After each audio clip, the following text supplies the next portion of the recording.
Sword of Coming, episode 343. Untuk melihat video selengkapnya, sahabat bisa kunjungi playlist yang telah Sabta Novel sediakan. Yuk mari, kita berimajinasi bersama dan masuk ke alur ceritanya.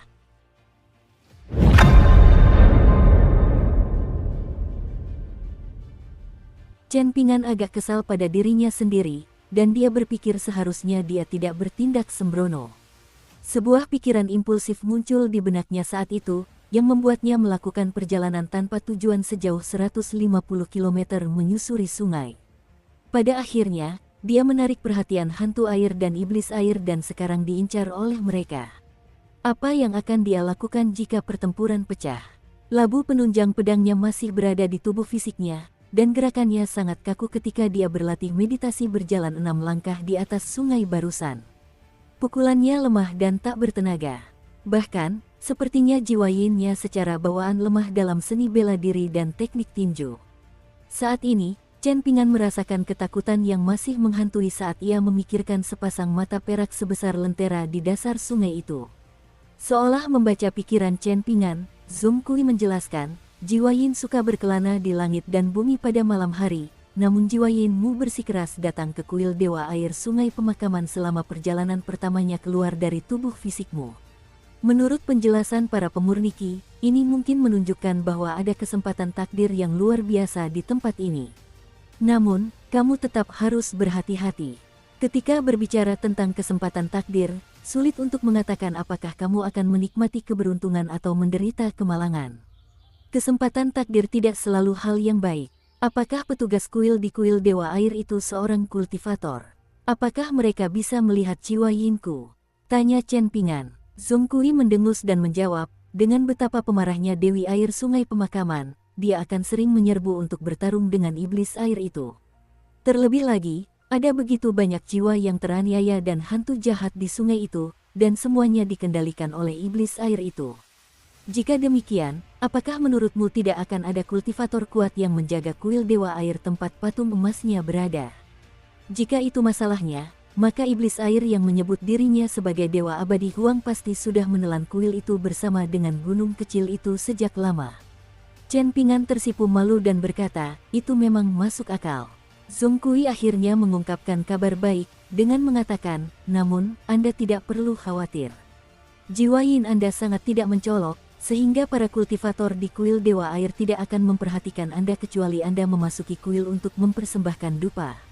Zhong Kui mengerutkan kening dan berenang melingkari Chen Ping'an sebelum melanjutkan, Chen Ping'an, apakah kau pernah mengalami 2 musibah besar sebelumnya? Satu musibah terjadi sangat awal dalam hidupmu, dan itu memengaruhi takdirmu dan merusak keberuntunganmu.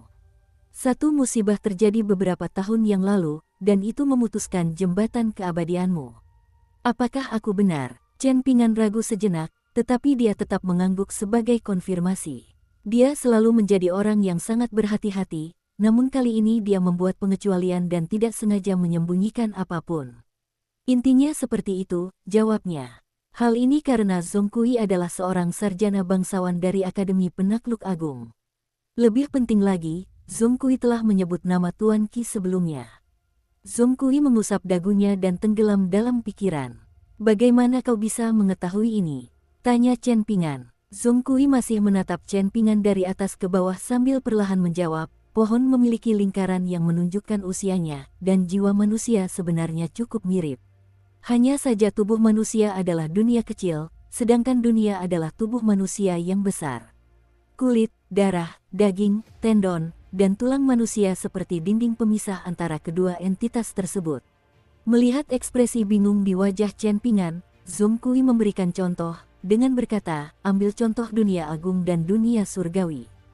Jika seorang kultivator ingin mengamati sesama kultivator dari dunia lain, itu akan mustahil bahkan jika mereka dapat mengamati gunung dan sungai melalui telapak tangan mereka dan bahkan jika mereka berada di tingkat ke-12. Namun, setelah seseorang mewujudkan jiwa Yin mereka, jiwa mereka akan menjadi jauh lebih jernih dan jauh lebih mudah dilihat. Pada saat itu, lebih banyak petunjuk dapat diidentifikasi. Zhong Kui tiba-tiba terkekeh dan berkomentar, Chen Ping'an, kau telah bekerja cukup keras untuk memperbaiki semuanya. Porselen terikat Chen Ping'an telah hancur, mencegahnya memperoleh kesempatan yang ditakdirkan di dunia kecil permata.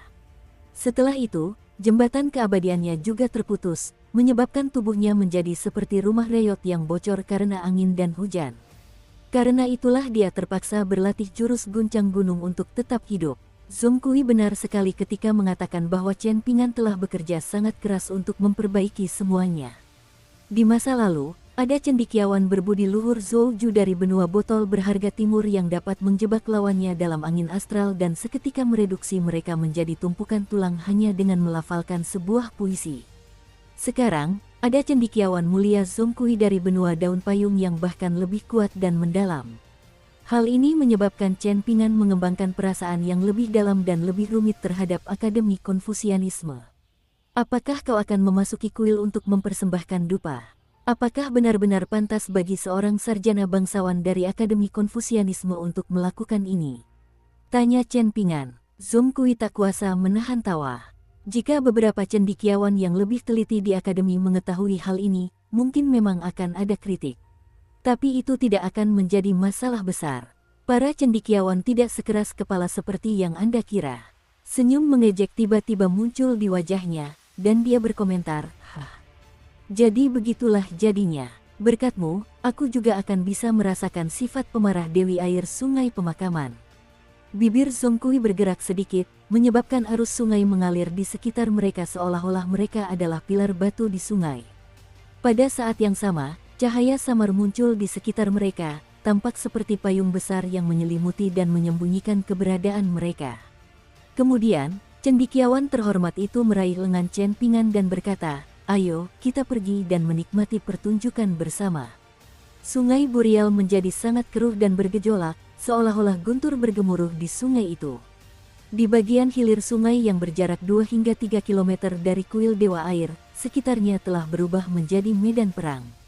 Chen Ping'an melihat dari kejauhan, dan melihat seorang wanita mungil berpakaian hitam memegang semacam benda dan mengayunkannya. Setiap kali dia mengayunkannya, sebuah lengkungan perak yang spektakuler akan meluncur di atas air. Namun, dia mengayunkannya terlalu cepat, menyebabkan lengkungan perak itu bertumpuk dan menumpuk.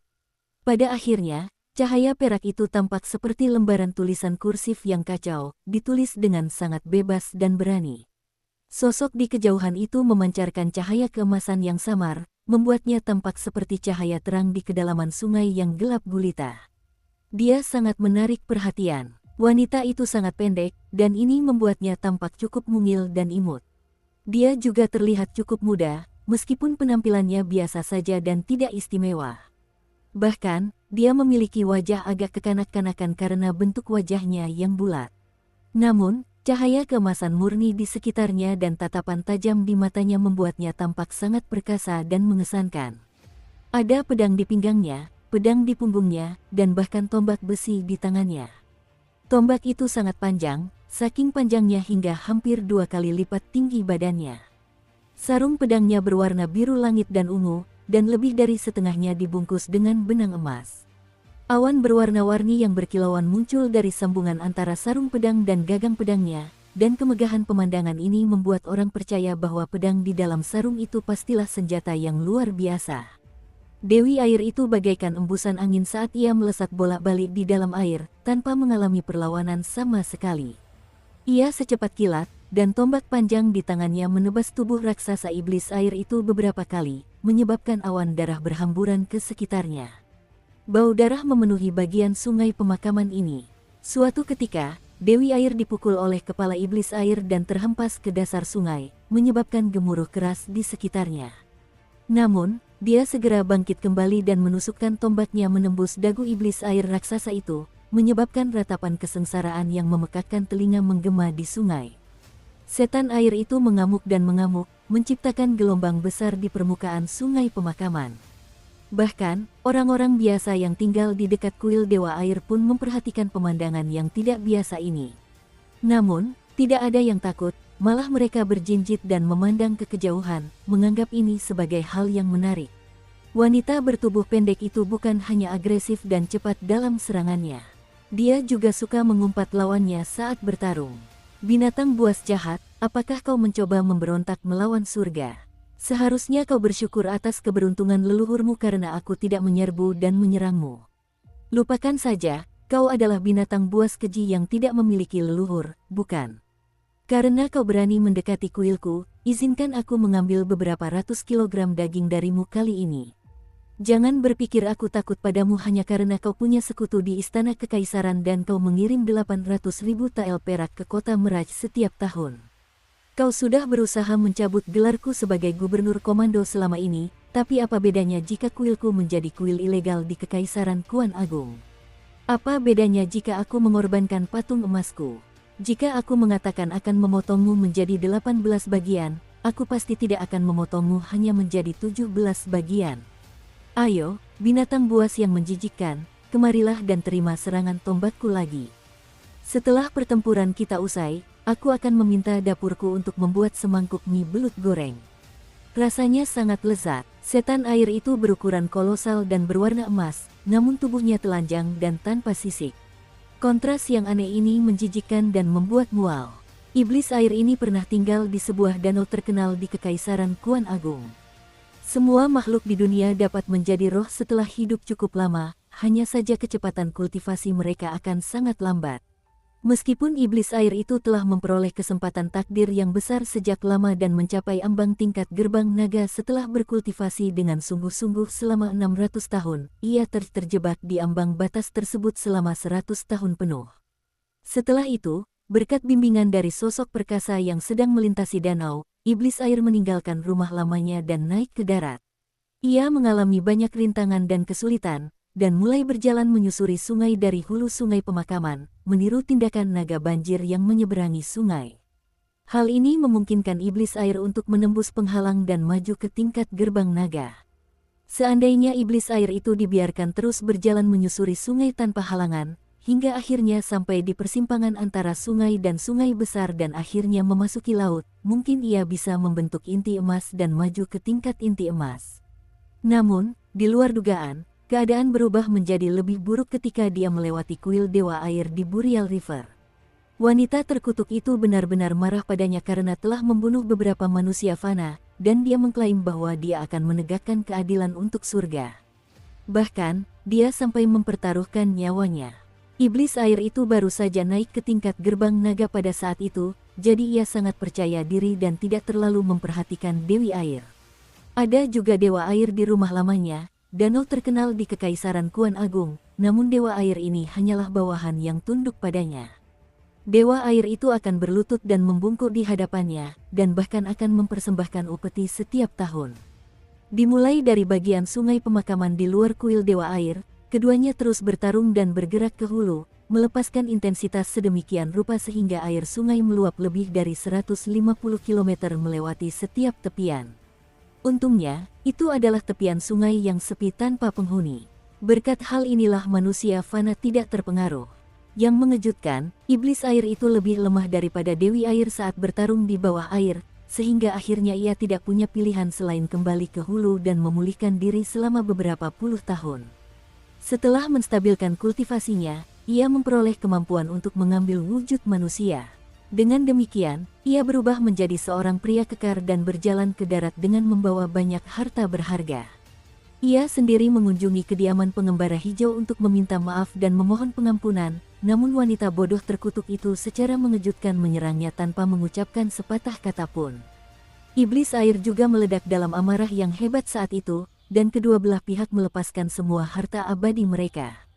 Pertempuran itu bahkan lebih brutal dan kejam daripada yang pertama, dan setengah dari kediaman pengembara hijau Dewi Air hancur lebur. Retakan juga muncul pada patung emasnya yang terletak di kuil Dewa Air. Iblis air pun tidak lebih baik, salah satu harta abadi yang terikat padanya rusak, dan salah satu harta penakluk airnya hancur. Ia mundur setelah menderita kekalahan telak. Selama 200 tahun berikutnya, ia menganggap pertempuran di kediaman pengembara hijau sebagai penghinaan total. Meskipun basis kultivasinya meningkat pesat setelah perencanaan yang cermat dan kultivasi yang sungguh-sungguh, memungkinkannya mendekati ambang batas tingkat inti emas, ia tetap menolak untuk mengambil wujud manusia untuk kedua kalinya. Iblis air itu bersumpah bahwa ia hanya akan mengambil wujud manusia dan berjalan dengan angkuh ke pantai setelah menghancurkan patung emas wanita gila itu dan membuat kuil dewa airnya benar-benar tidak berguna. Adapun pecahan patung emasnya, itu tentu akan menjadi santapan lezat bagi iblis air. Setelah melahapnya, ia mungkin bisa naik ke tingkat inti emas tanpa perlu pergi ke laut. Namun, iblis air itu benar-benar bukan tandingan Dewi Air Sungai Pemakaman ketika bertarung dengannya di bawah air. Ia tidak pernah memiliki keunggulan melawannya, bahkan sekalipun. Setelah bertarung selama lebih dari 200 tahun, jelas sekali bahwa wanita terkutuk itu bertekad untuk menghentikan aliran air lebih jauh ke hilir. Karena keputusan bodoh yang merugikan mereka berdua dan tidak menguntungkan siapapun ini, Dewi Air juga mengalami sedikit kemajuan dalam memurnikan patung emasnya meskipun ia menikmati begitu banyak persembahan dupa dari dunia fana. Malam ini, seperti yang sudah diduga, iblis air itu mengalami kekalahan lagi. Ia dengan cepat mundur ke hulu. Wanita bertubuh pendek itu hanya mengerutkan kening karena marah dan menghentikan serangannya begitu dia mengerti bahwa iblis air itu akan bergegas ke darat untuk membunuh manusia tak berdosa jika dia terus mengejarnya. Tombak besinya tenggelam ke dasar sungai di tengah pertempuran sengit mereka, jadi dia menyarungkan pedang dan sabernya sebelum menyelam untuk mengambil senjata kesayangannya. Dia mengumpat pelan, dan kembali ke kediaman Green Roving dalam sekejap. Barulah kemudian Zhong Kui muncul bersama Chen Pingan.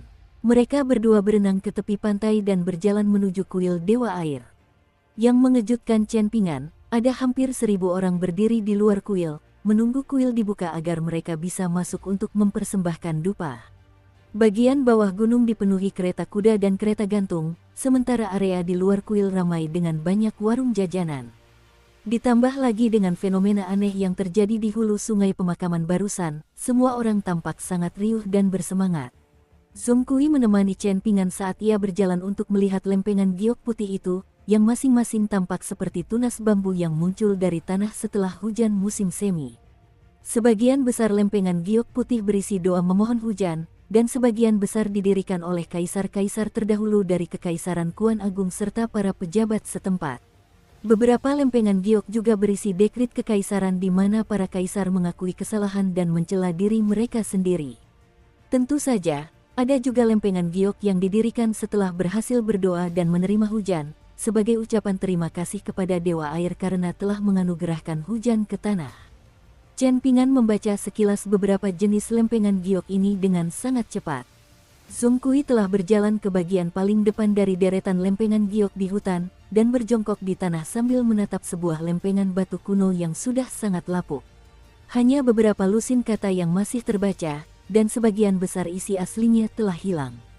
Chen Pingan berjalan dan berdiri di samping Zhong Kui. Ia menemukan bahwa isi lempengan batu itu adalah sebuah puisi, namun tidak ada tanda tangan yang menunjukkan siapa yang mengubah karya ini. Mungkin karena usianya yang sangat tua dan pengaruh cuaca, hanya setengah dari karakter yang masih tersisa di lempengan batu tersebut. Langit dan bumi tuli, matahari dan bulan buta, gunung dan sungai tampak kurus kering, rumput dan pepohonan layu, langit bergembira, manusia meratapi kemalangan mereka. Akan ditangkap dan dikirim ke dunia bawah. Memanipulasi penguasa petir, mengendalikan guntur dan kilat, angin dan awan mengalir dan berubah dengan cepat di langit, memegang senjata ilahi, setetes air dari botol emas, melayang di langit seperti kain yang sedang dibuat. Panas terik tersapu bersih. Catatan, puisi ini berjudul, Berdoa Memohon Hujan, yang ditulis oleh Bai Yuchan, seorang penganut Taoisme dan ahli alkimia dari dinasti Song Selatan. Puisi lengkapnya berbunyi, langit dan bumi tuli, matahari dan bulan buta, tidak ada hujan turun, kekeringan parah terjadi di mana-mana, gunung dan sungai tampak kurus kering, rumput dan pepohonan layu, langit bergembira, orang-orang meratapi kemalangan mereka. Tunggu aku menunggangi bangau abadi ke timur, aku akan membangunkan naga dengan raungan, aku akan membelah langit dengan kapak, dewa matahari yang sombong di bawah bintang Kui akan ditangkap dan dikirim ke dunia bawah. Memanipulasi penguasa petir, mengendalikan guntur dan kilat, angin dan awan mengalir dan berubah dengan cepat di langit, prajurit berapi-api memegang senjata ilahi, setetes air dari botol emas, melayang di langit seperti kain yang sedang dibuat. Kita lanjut ke alur ceritanya. Bisakah kau menguraikan sesuatu? Tanya Zhong Kui. Aku hanya mengenali aksara-aksaranya, jawab Chen Pingan sambil menggelengkan kepalanya. Guru pernah berkata bahwa puisi yang tercatat di lempengan batu ini sebenarnya adalah mantra kultivasi Taois yang telah lama hilang, ungkap Zhong Kui dengan penuh emosi. Lalu, bisakah kau menguraikan sesuatu?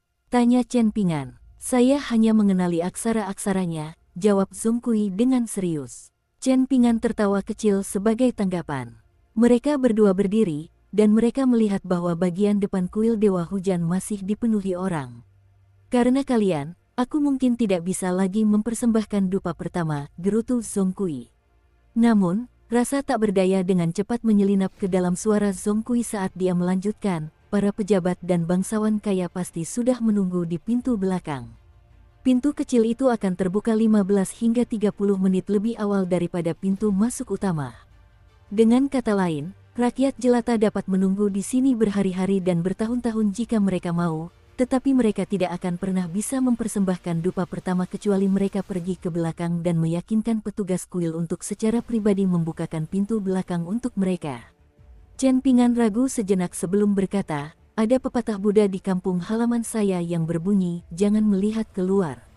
Catatan, menahan diri dari bergantung pada orang lain berarti tidak selalu mencari pertolongan dari luar, termasuk berdoa kepada dewa-dewa. Kita lanjut ke alur ceritanya. Mehaem, pepatah ini sangat bagus, ujar Zhong Kui sambil mengangguk. Umat Buddha berbicara tentang iman yang benar, dan ini berarti beriman dengan sungguh-sungguh pada dharma yang benar. Mengenai masalah mempersembahkan dupa pertama, banyak orang di dunia sebenarnya telah salah memahami konsep ini. Mempersembahkan dupa pertama tidak berarti secara fisik memasuki kuil terlebih dahulu untuk meletakkan dupa pertama di dalam wadah dupa. Sebaliknya, seperti yang Anda katakan, menahan diri untuk tidak melihat keluar. Dupa pertama mengacu pada dupa pertama yang dipersembahkan oleh setiap pengunjung yang tulus. Dupa pertama dalam hidup seseorang, dupa pertama dalam setahun, dupa pertama dalam sebulan, semua ini dapat dianggap sebagai dupa pertama. Ini masuk akal, kata Chen Pingan sambil mengangguk. Apakah menurutmu mudah menjadi cendekiawan terkemuka di Akademi Konfusianisme? Tanya Zhong Kui sambil terkekeh. Itu membutuhkan pengetahuan yang sangat mendalam. Lalu kenapa kau tidak membuat puisi untukku? Tantang Chen Pingan. Topiknya bisa berupa pemikiranmu setelah membaca prasasti di prasasti permohonan hujan. Para sastrawan sering membicarakan tentang membuat puisi dalam jurnal perjalanan mereka, jadi kenapa kau tidak mencobanya juga? Zhong Kui menatap bulan dan menjawab, malam ini cocok untuk mendaki gunung dan menyeberangi sungai, cocok untuk mengunjungi kediaman orang lain, dan juga cocok untuk mengunjungi dewa-dewa. Namun, malam ini tidak cocok untuk menulis puisi. Chen Pingan menjawab dengan tawa dingin. Chen Pingan, kau sungguh tidak tulus sekarang. Zhong Kui mendengus, rasa malunya berubah menjadi kemarahan pura-pura. Lalu dia terkekeh dan bertanya, apakah kau ingin menemaniku ke kediaman pengembara hijau? Tempat itu akan menjadi istana dewa air di masa depan, dan ini adalah kasus yang sangat langka. Hanya sedikit istana seperti itu yang ada di benua daun payung, dan aku bisa menghitung semuanya dengan jariku. Jika kau beruntung, kau bahkan mungkin bisa melihat Dewi Air Sungai Pemakaman. Bukankah kita baru saja melihatnya? Tanya Chen Pingan. Zhong Kui menepuk dahinya sebagai respons. Namun, tepukan itu juga menyebabkan sebuah kesadaran tiba-tiba menghantamnya, dan dia berseru, kesempatan yang ditakdirkan. Sekarang jiwa Yinmu berkeliaran di malam hari, mungkin kesempatan yang ditakdirkan itu berada di kediaman pengembara hijau dan bersemayam bersama Dewi Air. Chen Pingan menggelengkan kepalanya dan berkata, lupakan saja. Aku harus segera kembali ke tubuh fisikku. Ekspresi Zhong Kui seperti melihat hantu. Apakah benar ada orang di dunia ini yang begitu acuh tak acuh terhadap kesempatan yang telah ditakdirkan? Dukung terus channel YouTube Sabta Novel. Tiba-tiba, mereka mendengar keributan besar di kaki gunung. Zhong Kui meraih Chen Pingan dan berkata, masalah telah datang, ayo kita pergi dan lihat. Penjaga kuil Dewa Air adalah seorang wanita tua, dan dia berdiri di kaki gunung bersama seorang kultivator tua yang tampak agung yang tinggal di kuil tersebut. Saat ini mereka sedang menghalangi seorang wanita berbaju putih untuk mendaki gunung. Dari kejauhan, orang-orang yang berkerumun di sekitar warung jajanan menunjuk ke arah mereka dan terlibat dalam diskusi yang penuh semangat. Dari kejauhan, wanita berbaju putih itu tampak biasa saja, tetapi jika dilihat lebih dekat, ternyata ia seperti keranjang bambu yang penuh air. Wajahnya pucat dan tampak sakit, dan gaun putihnya basah kuyup. Air merembes keluar dari kulitnya dan menetes ke tanah, meninggalkan jejak yang jelas di belakangnya. Wanita tua itu menghentakkan tongkat berkepala naganya ke tanah dan berkata dengan senyum dingin, "Hantu air yang hina berani menodai kuil Dewi Air. Kau mencari kematian." Kultivator tua itu tersenyum dan mengoreksinya, dia sudah menjadi roh jahat dari sungai, jadi rasanya agak tidak pantas untuk mengatakan bahwa dia mencari kematian. Ada senyum dingin dan mengancam di wajah wanita tua itu saat dia menatap tajam hantu air kurang ajar dari sungai Burial. Hantu air ini hanyalah makhluk kecil, dan wanita tua itu dapat dengan mudah menghancurkannya hanya dengan satu pukulan tongkatnya. Bahkan, membunuh hantu air ini bisa dianggap sebagai perbuatan baik. Hantu air perempuan itu gemetar ketakutan. Namun, ia tetap menggigit bibirnya dan mengumpulkan keberaniannya, menatap kedua makhluk agung itu dan berkata dengan suara malu-malu, "Yang mulia pelayan kuil, yang mulia dewa, saya datang ke sini untuk mencari seorang cendekiawan. Dia mengatakan bahwa dia dapat membantu saya membebaskan diri dari kendali iblis sungai, dan bahwa saya tidak perlu lagi melakukan kejahatan dan menyakiti orang lain." Wanita tua penjaga kuil itu mengangkat alisnya dan berseru, "Sungguh lelucon. Kau berharap aku percaya bahwa kau datang ke darat karena alasan seperti itu? Ini pasti rencana jahat yang disusun oleh iblis sungai itu." Petani tua itu mengelus janggutnya dan terkekeh, "Haruskah aku yang menghadapinya, atau kau yang akan menghadapinya?" Wanita tua itu bergerak, mengangkat tongkatnya, dan memukul hantu air perempuan itu hingga mati. Namun, tiba-tiba ia menyadari bahwa ia tidak bisa menggerakkan tongkatnya sama sekali. Ia menoleh dengan kaget, dan melihat seorang cendekiawan yang tersenyum. "Mari kita bahas semuanya dengan cara yang beradab, oke?" kata sang sarjana. "Nona muda ini tidak berbohong, dan saya memang berjanji akan membantunya." Sungguh mengesankan bahwa dia telah mengumpulkan keberanian untuk datang ke darat meskipun tahu bahwa iblis air akan menyiksanya tanpa ampun jika dia tertangkap. "Jika aku seorang penipu, maka dia mungkin akan menderita siksaan yang mengerikan selama 10 tahun atau 100 tahun ke depan. Bahkan, dia mungkin akan menjadi salah satu sumbu jiwa di dasar sungai pemakaman. Siksaan semacam ini lebih mengerikan daripada hukuman kejam apapun yang ada di dunia fana." Zongkui menatap hantu perempuan itu, yang rambutnya pernah ia tarik sebelumnya, dan berkata sambil tersenyum, "Kau memiliki keberanian yang luar biasa dan bahkan penilaian yang lebih luar biasa, nona muda. Aku akan membantumu lolos dari takdirmu. Karena kau berani datang ke darat, aku bahkan akan mencoba membantumu bereinkarnasi ke kehidupan yang lebih baik." Wajah wanita tua itu memerah padam, namun ia tetap tidak mampu mengangkat tongkatnya sedikit pun. Hal ini membuatnya marah, dan ia memarahi, "Omong kosong apa yang kau ucapkan, bocah kecil? Apakah kau mencoba melindungi bawahan iblis sungai ini tepat di depan hidung Dewi Air?"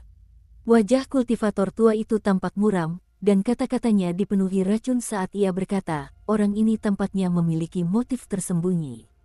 Mungkin dia mencoba menyusup ke kuil agar dapat membantu iblis sungai menyerang Dewi Air kita dari dalam." Zongkui mengabaikan petugas kuil dan kultivator tua itu, dan pandangannya tetap tertuju pada mata hantu air perempuan itu. Ada rasa takut dan kebencian di matanya, dan juga sedikit penyesalan terhadap cendekiawan miskin yang berdiri di depannya. Zongkui mengangguk dan berkata sambil tersenyum, "Melihat kebaikan hatimu, aku memutuskan untuk membuat pengecualian dan melanggar aturan demi kamu, meskipun guru akan memarahiku setelahnya. Setidaknya, mereka yang berdiri di hadapanku akan menerima hadiah atas perbuatan baik mereka. Aku tidak membedakan antara manusia dan hantu. Mohon tunggu sebentar, nona muda." Zongkui mengulurkan tangannya dan menariknya ke bawah, menyebabkan tongkat berkepala naga yang beratnya mencapai 50 kg langsung menancap ke tanah, lenyap tanpa jejak. Kemudian, dia melemparkan wanita tua itu ke udara dengan tamparan keras, menyebabkannya berputar puluhan kali di udara sebelum jatuh ke tanah lebih dari 30 meter jauhnya. Dengan tamparan lain, dia melemparkan kultivator tua itu ke sungai pemakaman. Chen Pingan tersenyum tipis dan berkomentar, "Ini masuk akal dalam konteks situasi ini, tetapi kau masih sedikit tidak masuk akal." Inilah yang dikatakan Zongkui kepadanya di penginapan kecil itu. Zongkui tertawa terbahak-bahak dan berkomentar, tanyakan pada hati nurani saya sendiri, kan? Senyum di wajah Zongkui lenyap, digantikan dengan ekspresi tak tahu malu saat ia berkata, bertindak secara wajar saja sudah cukup. Aku hanyalah seorang cendekiawan terhormat, bukan seorang bijak, jadi tidak perlu bagiku untuk secara ketat mengikuti etiket. Gagasan ini terlalu dalam. Hantu perempuan dari Burial River menatapnya dengan kaget. Dia menduga bahwa cendekiawan di depannya adalah seorang pemurniki yang kuat, tetapi dia sama sekali tidak membayangkan bahwa dia cukup kuat untuk membuat pelayan kuil dan kultivator tua itu terpental hanya dengan satu tamparan. Keduanya benar-benar tak berdaya di hadapannya. Aura Zongkui tiba-tiba berubah saat ia melangkah maju dan membiarkan lengan bajunya berkibar di udara. Ia berdiri diam di depan hantu perempuan itu dan berkata dengan suara hikmat, sebutkan namamu, kampung halamanmu, dan 8 karakter waktu kelahiranmu. Catatan, 8 karakter, Bazi, berkaitan dengan konsep astrologi Tiongkok bahwa takdir atau nasib seseorang dapat diramalkan melalui 2 karakter siklus seksagenari yang ditetapkan untuk tahun, bulan, hari, dan jam kelahirannya. Kita lanjut ke alur ceritanya. Hantu perempuan itu menuruti permintaan Zongkui dan memberikan semua informasi ini. Zongkui mengangguk sebagai jawaban, menandakan bahwa dia mengerti. Kemudian dia menyatukan 2 jarinya dan dengan lembut menempelkannya pada dahi hantu perempuan itu, sambil berkata dengan suara tenang, saya, Sarjana Mulia Zongkui dari Akademi Penakluk Agung. Chen Pingan menemukan bahwa selain Zongkui, hantu perempuan itu, dan dirinya sendiri, semua orang di dekat kuil Dewa Air telah membeku sepenuhnya. Waktu telah berhenti mengalir. Dengan ini saya sampaikan pernyataan ini kepada dunia bawah. Zongkui melanjutkan dengan suara pelan. Saat melakukan perjalanan ke dunia Yin, tidak ada hantu yang akan menodai wanita ini, dan tidak ada pejabat dunia bawah yang akan mempermalukan wanita ini. Semua karma negatifnya akan dihapus dan dialihkan kepada saya untuk diderita. Izinkan dia bereinkarnasi, dan berikan dia keberuntungan besar. Chen Pingan tiba-tiba mendongak, dan melihat awan gelap membentang ratusan meter di atas sungai pemakaman, menutupi bulan yang terang. Kepala makhluk Yin sebesar gunung samar-samar muncul di awan gelap itu. Auranya menakjubkan, dan penampilannya identik dengan hantu pesuruh peringkat tertinggi yang digambarkan dalam gulungan gambar beberapa kekuatan abadi di pegunungan. Lautan awan gelap semakin tebal dan berat saat turun dari langit dan menyebar di sungai pemakaman. Pejabat dari dunia Yin perlahan berjalan keluar dari lautan awan gelap dan segera berhenti setelah tiba di daratan. Ia menundukkan kepalanya, di atasnya terdapat topi resmi dunia Yin, lalu menangkupkan tinjunya dan berkata, seperti yang Anda perintahkan. Saat ia mengangkat kedua tangannya untuk menangkupkan tinju, suara dentingan keras mengungkapkan bahwa sebenarnya ada 2 rantai logam yang melilit lengannya dan menjuntai hingga ke tanah. Zongkui menarik kembali jarinya. Jiwa hantu perempuan itu mulai menghilang seperti kunang-kunang yang berhamburan, melayang menuju hantu pesuruh yang berdiri di tepi sungai. Hantu perempuan itu terisak dan berkata, terima kasih, Tuan Muda Zong. Saya harap saya dapat membalas budi yang besar ini di kehidupan saya selanjutnya. Zongkui tersenyum dan menjabat tangannya, sambil berkata, tidak perlu. Lebih baik kau tidak bertemu denganku lagi di masa depan. Nikmati saja kehidupan damai sebagai putri dari keluarga kaya. Pada akhirnya, hantu perempuan itu dibawa pergi oleh hantu utusan dari dunia Yin. Awan gelap di atas sungai pemakaman dan di langit juga surut dan menghilang dalam sekejap. Sebelum pergi, hantu pembawa pesan itu melirik Chen Pingan. Tidak jelas apakah pandangan itu disengaja atau tidak. Zongkui menyeka keringat di dahinya dan perlahan menghembuskan napas.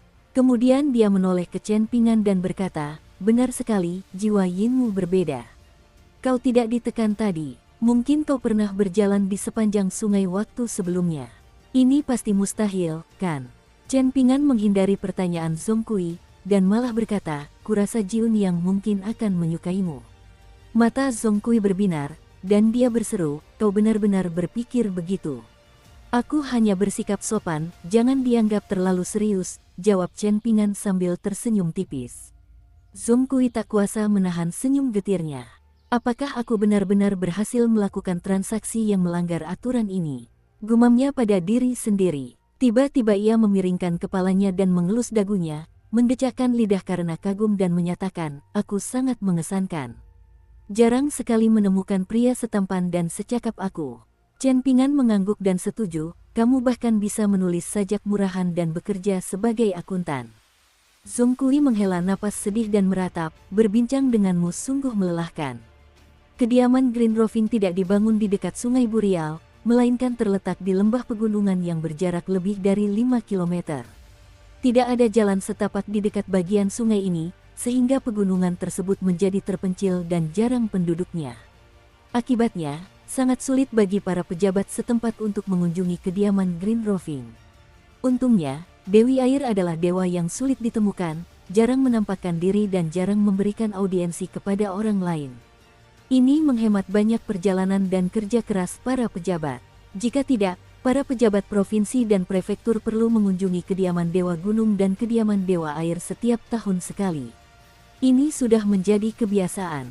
Yin Miaofeng dan Sao Yuanran, guru dan murid dari kuil Taois Puncak Emas, keduanya adalah kultivator, jadi wajar jika mereka tidak kesulitan menyeberangi pegunungan untuk mengunjungi kediaman pengembara hijau. Setelah tiba, Yin Miaofeng dengan lantang mengumumkan gelarnya, mengungkapkan posisinya sebagai tetua tamu Kekaisaran Kuan Agung dan statusnya sebagai anggota kuil Taois Puncak Emas. Dia tidak punya pilihan selain melakukan ini. Dewi Air Sungai Pemakaman memiliki temperamen yang aneh, dan semua kultivator di Kekaisaran Kuan Agung telah mendengar tentang hal ini sebelumnya. Yin Miaofeng takut bahwa kediaman pengembara hijau akan menolak untuk membuka pintunya dan membiarkan mereka masuk jika dia tidak mengungkapkan afiliasinya dengan kuil Taois Puncak Emas. Namun, Yin Miaofeng, penganut Taoisme yang menjaga kepolosan, masih keliru. Gerbang depan kediaman Green Roving tetap tertutup rapat bahkan setelah dia mengungkapkan afiliasinya dengan kuil Taois Golden Summit dan kepala biaranya. Bahkan tidak ada satupun pelayan yang keluar untuk menyambut mereka. Yin Miaofeng sangat marah, namun tidak punya pilihan selain menahan amarahnya. Ia sekali lagi mengumumkan posisinya dan dengan hormat meminta Dewi Air untuk membuka gerbang dan memberi mereka audiensi. Ia juga mengungkapkan bahwa ia berada di sini dengan titah rahasia dari Kaisar. Sao Yuanran semakin penasaran, apa sebenarnya masalah penting yang perlu ditangani oleh tuannya. Masalah itu begitu penting sehingga tuannya masih berusaha meskipun diabaikan dan ditolak masuk. Di aula yang terang benderang di dalam kediaman besar yang luasnya sekitar 7 hektar, ada seorang wanita pendek duduk dengan satu kaki di atas bangku sambil menyeruput semangkuk mie.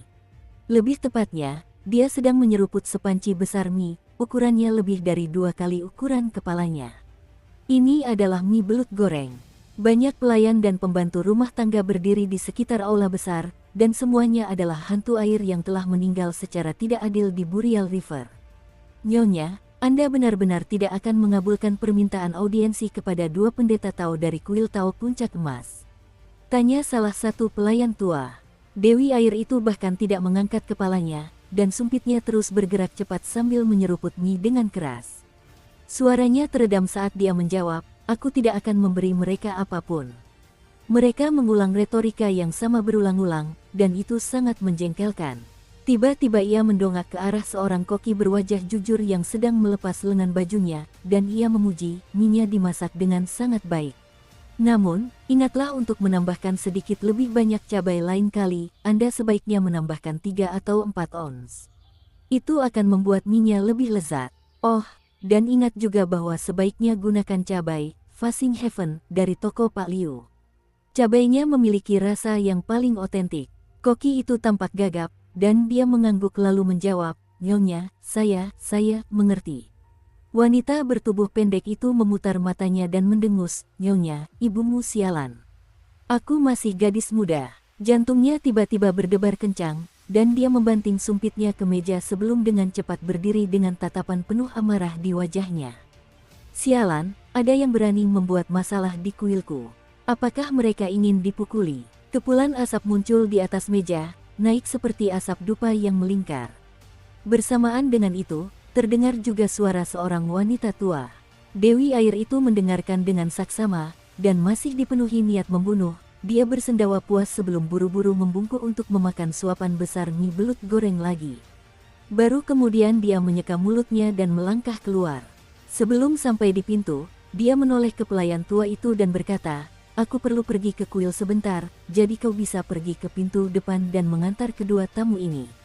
Ulangi saja hal yang sama kepada mereka, kediaman pengembara hijau akan bersikeras mempertahankan plakat lamanya kecuali Istana Kekaisaran dapat meminta Akademi Konfusianisme untuk memberiku buku bijak itu. Ekspresi muram muncul di wajah pelayan tua itu. Meskipun ia menghormati Dewi Air, ia tidak serta-merta takut padanya, jadi ia langsung bertanya, "Nyonya, bagaimana jika kedua dewa Taois itu marah dan memukuli saya sampai jiwa saya hancur? Apa yang harus saya lakukan saat itu? Siapa yang akan pergi ke pasar manusia untuk membeli barang untuk Nyonya di masa depan? Jika kau takut mati, katakan saja." Berhenti mencari alasan untuk membela diri, bentak Dewi Air itu. Meskipun dia mengatakan ini, suaranya masih bergema di sekitar area di luar Green Roving Residence saat dia melangkah keluar dan menghilang dalam sekejap. Diskusikan hal-hal dengan cara yang beradab, dan jangan pernah berpikir untuk membunuh siapapun. Tidak, jangan pernah berpikir untuk membunuh hantu. Seorang wanita bertubuh pendek tiba-tiba muncul di kuil Dewa Air dengan pedang di pinggangnya dan pedang di punggungnya. Dia tidak membawa tombak besi panjangnya. Dari sana, dia melangkah maju dan tiba di hadapan kedua pelaku dalam sekejap. "Apa yang kalian berdua lakukan? Mengapa kalian membuat masalah di sini?" Gubernurlah yang secara paksa memberikan posisi penjaga kuil kepada wanita tua itu. "Aku bahkan tidak percaya setengah dari apa yang dia katakan. Meskipun begitu, kalian membuat keributan besar di sini. Mengapa kalian tidak menjelaskan situasinya kepadaku? Aku siap mendengarkan." Dewi Air itu diam-diam mundur sambil berbicara dengan Chen Pingan dan Zhong Kui. Dia takut pada mereka, tetapi lebih tepatnya dia merasa akan kehilangan muka jika harus mendongak dan menatap mereka saat mereka berbicara. Ia akhirnya berhenti ketika mundur ke jarak di mana ia tidak perlu lagi menjulurkan lehernya. Tiba-tiba ia teringat sesuatu, dan ia menambahkan, "Oh, benar, aku adalah Dewi Air Burial River." Zhong Kui menjelaskan situasi tersebut dengan cara yang sederhana dan ringkas, sehingga semuanya menjadi sangat jelas. Setelah mendengar penjelasan Zhong Kui, Dewi Air mengangguk pelan dan berkata, kedengarannya masuk akal. "Kalian berdua boleh bebas berkeliaran di sekitar kuil. Aku akan menyuruh petugas kuil tua itu untuk diam dan tetap menjalankan tugasnya. Dia tidak akan mengganggu kalian berdua lagi." Setelah melihat bahwa Dewi Air benar-benar hendak berbalik dan pergi, Zhong Kui buru-buru berkata, "Sebenarnya ada beberapa hal penting yang ingin saya bicarakan denganmu." Ekspresi Dewi Air itu menjadi serius. Dia adalah Dewi Air resmi yang memerintah Sungai Pemakaman, namun keributan aneh barusan tersembunyi seolah-olah kabut pegunungan menyelimuti area seluas lebih dari 5 km. Akibatnya, dia gagal mengamati peristiwa aneh yang terjadi di sini. Namun, Dewi Air itu tetap menyadari kemampuan sang sarjana. Dia jelas lebih kuat daripada iblis sungai yang merepotkan itu. Meskipun dia lebih kuat di kuilnya daripada di sungai, dia tetaplah seorang gadis muda, jadi wajar jika dia menghindari pertempuran jika memungkinkan. Karena sang cendekiawan telah menjelaskan semuanya dengan jelas, dia memutuskan untuk menganggap ini hanya sebagai pertemuan kebetulan. Kedua pihak dapat melanjutkan jalan masing-masing. Mereka dapat terus mengejar Dao, sementara dia kembali ke kediaman pengembara hijau untuk menikmati semangkuk besar mie belut gorengnya.